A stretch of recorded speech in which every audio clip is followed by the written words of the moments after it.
Salut à tous et bienvenue sur la chaîne. Aujourd'hui, on va parler d'un sujet crucial, un sujet qui me tient vraiment à cœur car je vois trop de gens tomber dedans. On va décortiquer les 6 pièges mortels qui ruinent 99% des débutants en business digital. Vous êtes prêts à lancer votre projet, vous êtes plein d'enthousiasme, et c'est génial. Mais attention, le chemin est parsemé d'embûches. Et ce ne sont pas les obstacles techniques les plus durs, non. Ce sont des pièges mentaux, des erreurs de stratégie si courantes qu'elles en deviennent presque invisibles.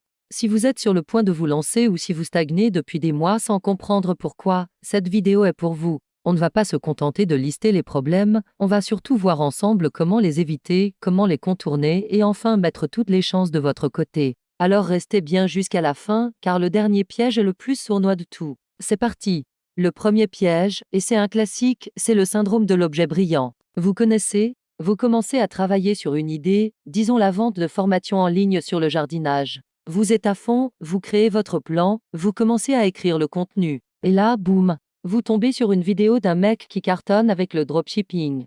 D'un coup, le dropshipping vous paraît tellement plus simple, plus rapide, plus rentable. Alors vous laissez tomber le jardinage et vous plongez corps et âme dans le dropshipping. Vous passez 2 semaines à chercher des produits, à configurer votre boutique, et puis, paf, un article de blog vous parle de l'affiliation Amazon et des revenus passifs. Ça a l'air encore mieux. Et vous voilà reparti de zéro. Ce cycle infernal, c'est le syndrome de l'objet brillant. Vous sautez d'une opportunité à l'autre sans jamais rien construire de solide. Le résultat? Zéro. Vous avez passé des mois à travailler mais vous n'avez aucun actif, aucun projet abouti. L'excitation de la nouveauté a tué votre progression. La solution est simple en théorie, mais demande de la discipline. Choisissez une seule stratégie, un seul modèle économique, et tenez-vous-y. Donnez-vous un engagement ferme, par exemple, de ne pas regarder une seule autre opportunité pendant les 6 prochains mois. Mettez des œillères. Le succès ne vient pas de la meilleure idée du moment, il vient de l'exécution et de la persévérance sur une seule et même idée.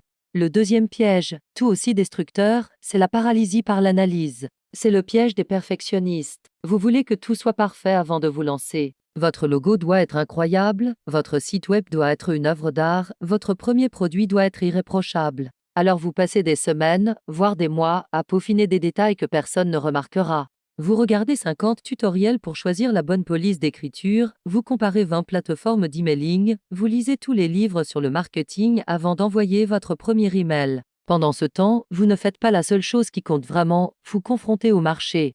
J'ai vu un ami, appelons-le Julien, passer 6 mois à créer la formation parfaite sur la photographie. Il a tout filmé avec 3 caméras, a passé des nuits blanches sur le montage, a créé des dizaines de PDF. Au moment de la lancer, il a fait 3 ventes. Pourquoi? Parce qu'il n'avait jamais demandé à son audience ce qu'elle voulait vraiment. Il avait construit un produit dans son coin, basé sur ses propres suppositions. S'il avait sorti une mini-formation ou même juste un sondage au bout d'un mois, il aurait eu un retour direct, il aurait pu ajuster son offre et éviter de perdre tout ce temps.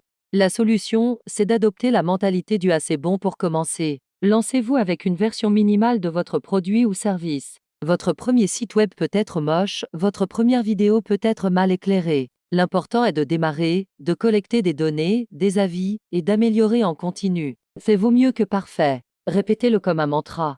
Passons au troisième piège, ignorer la construction d'une audience. Beaucoup de débutants se concentrent uniquement sur le produit. Ils pensent que s'ils ont le meilleur produit, les clients viendront tout seuls. C'est le mythe du si tu le construis, ils viendront. En réalité, c'est tout l'inverse. Vous pouvez avoir le meilleur produit du monde, si personne ne sait qu'il existe, vous ne vendrez rien. Imaginez que vous ouvrez une boutique incroyable, mais dans une rue où personne ne passe jamais. C'est exactement ce qui se passe quand vous négligez la création d'audience.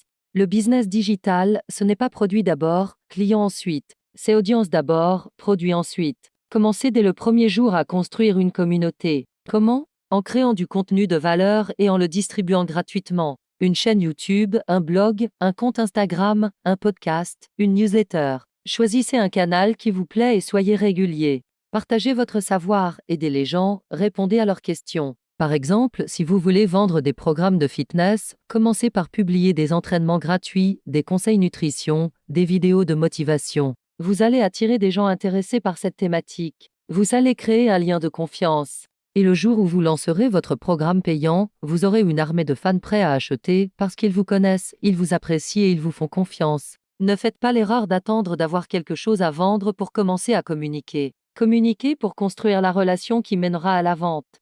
Quatrième piège, un grand classique, la peur de vendre. On a souvent une relation bizarre avec l'argent et la vente. On a l'impression que vendre, c'est mal, c'est forcer la main, c'est être un marchand de tapis. C'est une croyance profondément ancrée, surtout en France. Du coup, on n'ose pas. On crée du contenu gratuit, on répond aux questions, on aide tout le monde. Mais au moment de présenter son offre payante, on se sent illégitime. On murmure le prix, on s'excuse presque de demander de l'argent. Le problème, c'est qu'un business qui ne vend pas, eh bien ce n'est pas un business, c'est un hobby coûteux. Si vous avez créé un produit ou un service qui apporte une vraie valeur, qui résout un vrai problème pour quelqu'un, alors vendre n'est pas une arnaque. Vendre, c'est proposer une solution. C'est un service que vous rendez à votre client. Par exemple, une coach, appelons-la Sarah, donnait énormément de conseils gratuits sur Instagram. Mais elle n'osait jamais parler de ses séances de coaching payantes. Résultat, elle était épuisée et ne gagnait pas sa vie. Un jour, elle a fait un livre où elle a clairement présenté son offre en expliquant la transformation qu'elle apportait. Elle a rempli toutes ses places de coaching en 48 heures. Ses abonnés n'attendaient que ça. La solution est de changer votre perception de la vente. Ne vendez pas un produit, vendez une transformation, un résultat. Concentrez-vous sur les bénéfices pour votre client. Et surtout, soyez fiers de votre offre. Si vous n'êtes pas convaincu vous-même, comment voulez-vous convaincre les autres? Pratiquez votre pitch, osez annoncer votre prix avec confiance. Aidez les gens à prendre la décision qui va améliorer leur vie. On arrive au cinquième piège, et il est subtil, vouloir tout faire tout seul. Quand on débute, on a souvent peu de moyens, c'est normal. Alors, on devient le couteau suisse de notre propre business. On est à la fois le créateur de contenu, le monteur vidéo, le commu manager, le développeur web, le graphiste, le comptable. C'est une bonne chose au début, car ça permet d'apprendre tous les aspects de son business. Mais ça devient un piège mortel si ça dure trop longtemps. Pourquoi? Parce que votre temps et votre énergie ne sont pas infinis. Si vous passez 10 heures par semaine sur des tâches techniques pour lesquelles vous n'êtes pas doué, comme la comptabilité ou la maintenance de votre site, ce sont 10 heures que vous ne passez pas sur les tâches qui créent vraiment de la valeur. Ce sont les activités à haute valeur ajoutée, créer du contenu, interagir avec votre audience, développer de nouvelles offres. Je connais un entrepreneur qui a stagné pendant 1 an. Il passait ses journées à faire du montage vidéo, une tâche qu'il détestait et pour laquelle il était très lent. Le jour où il a engagé un monteur freelance pour quelques centaines d'euros par mois, son business a explosé. Il a libéré 15 heures par semaine, qu'il a réinvesti dans la création de partenariats et le développement de nouvelles formations. Le retour sur investissement a été phénoménal. La solution, c'est de déléguer ou d'automatiser dès que possible. Commencez petit. Vous n'avez pas besoin d'embaucher quelqu'un à plein temps. Utilisez des plateformes de freelance pour des tâches ponctuelles. Utilisez des outils pour automatiser vos publications sur les réseaux sociaux. Chaque tâche que vous n'avez plus à faire est un gain de temps pour vous concentrer sur la croissance. Pensez-y, quelle est la tâche qui vous prend le plus de temps et que vous aimez le moins. C'est probablement la première chose à déléguer. Et nous voici au 6e et dernier piège. Le plus dangereux car il est invisible et silencieux de l'impatience et la recherche de résultats immédiats. On vit dans une culture de l'instantané. On veut tout, tout de suite. Et quand on voit des success stories sur Internet, des gens qui prétendent être devenus riches en 3 mois, on pense que c'est la norme.